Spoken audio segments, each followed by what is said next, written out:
Please welcome to the stage National Deputy Spokesperson, Citizens Coalition for Change, Gift Ostalos Siziva.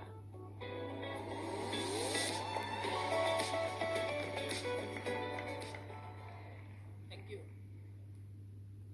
The year is 1993. 13 years after the nation of Zimbabwe was birthed from a long, brutal war of liberation from Rhodesian colonial rule. 4 years after a genocide against the Ndebele-speaking minority that claimed over 20,000 lives of ordinary people. This is a year that I made my entry into the world, born to a gardener and a housemaid in Chabalala in Bulawayo in Zimbabwe. They named me Gift, calling forth the future from their dreams. Little did they know that those hopes and dreams would be thrown in the flesh. 2008 brought with it an economic crisis that laid to rest the hopes for a better future and ravaged the lives of ordinary people, and my family included. At the age of 15 years, I was employed at a grinding mill, but still, the money that I got was not sufficient to fund my education. And this education was, to me, the only platform and the only gateway out of poverty. In those hard times, what drove me was the pursuit of an idea that could transform my life, transform the life of my family, the life of my countrymen, and of course, the life of Africans and the continent that I loved the most. The idea of freedom with dignity, the idea of freedom with equality, and more importantly, freedom with expression. I took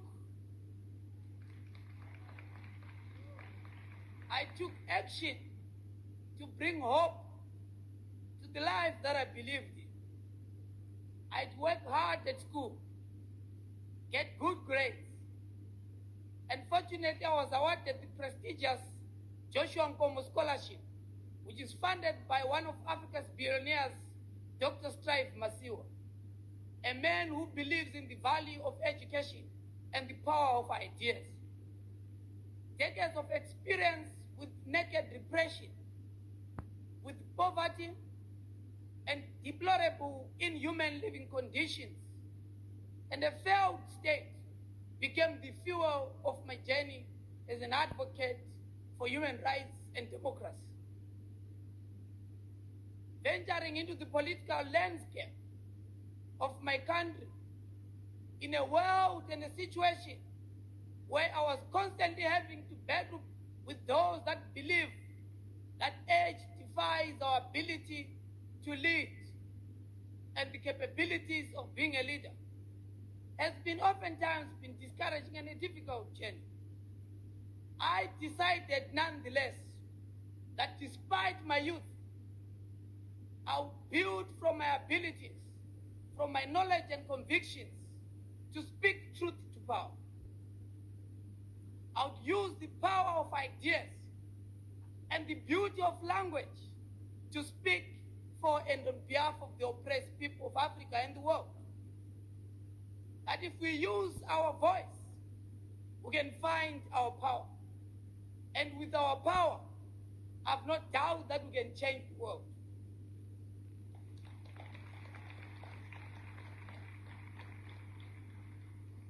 That is why today I'm working as a political scientist and a leader in Zimbabwe.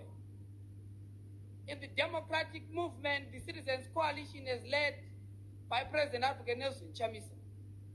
We believe and know that the power of ideas is building a healthy democracy, and that this requires young people who must be involved. That is the key issue, to be involved.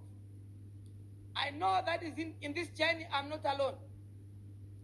That to pursue this, I have young people that support this cause, that believe in the idea of democracy.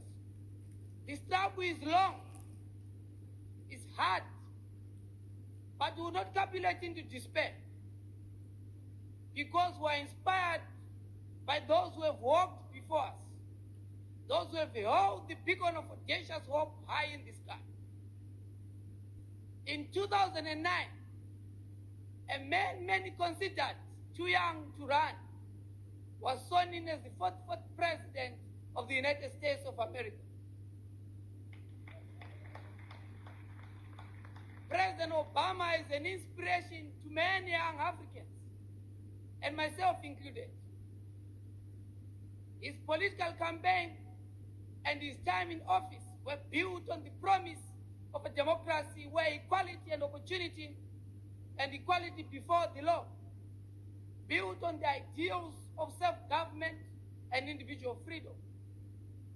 Last year, I became a member of the Obama Foundation program in Africa, where I had the opportunity to connect with different young Africans from across the world, discussing on the possibilities of a democracy and the future we hope, to start and understand how democracy works, building democratic resilience, fostering our diversity and the strength that comes with it. It is one of the reasons why throughout my experiences in politics, in Zimbabwe and in Africa, I've continued to hold the ideals that President Obama has long demonstrated, the idea of hope, the idea of a world where we learn to live together, to cooperate together, to recognize the dignity of other human beings. I ran with this idea boldly because I know that this is the idea whose time has come.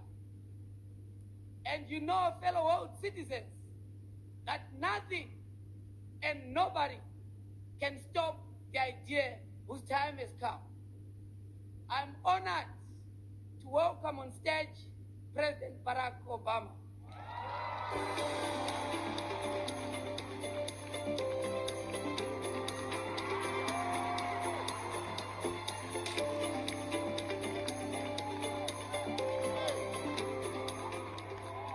Thank you. Good afternoon, everybody. And thank you, Gift, for that rousing introduction. He was getting me fired up backstage, getting me excited. And thank you, more importantly, Gift, for all the work that you're doing to get young people involved in preserving and improving democracy. And I want to thank all of you, the panelists that we just saw. I was backstage watching the panel on an inclusive economy. I told them I am such a policy nerd. I was listening to everything. It was scintillating and enlightening. And so I'm grateful for all the panelists that we've had. I want to thank our partners at Columbia University, my alma mater, and the University of Chicago, where I taught law for a decade. I want to thank them for being part of the inaugural Obama Foundation Democracy Forum. Now, since its inception, our foundation's mission has been to inspire, empower, and connect the next generation of change makers. And all of you, most of you in the audience, fall in that category. We now have a global network of thousands of leaders, not just here in the United States, but in every corner of the globe, in Europe, in Africa, in the Asia-Pacific region, in Latin America. They're entrepreneurs and elected officials, nonprofit leaders and grassroots activists, artists and journalists and educators, all of them tackling some of the most vital issues of our time, from climate change to income inequality, from efforts to reduce racial and ethnic conflict to efforts to expand opportunity for women and girls. And I just have to say, the determination and the passion of these leaders, many of whom are here, are already making an impact. and lives saved, environments restored, children educated. Many of you are creating new models for clean energy generation, new ways of thinking about poverty alleviation, and it is inspiring. It's a little humbling because I really didn't have my act together like you guys did at your age. And the good news is we're just scratching the surface of what's next, what this next generation is capable of. In fact, today I'm happy to announce that because all of you have shown what's possible, because of the consistently high interest in our programs, we will be launching a new and expanded Leaders USA program in the coming months that can help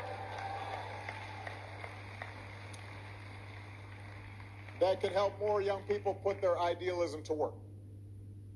Now, one of our goals is to create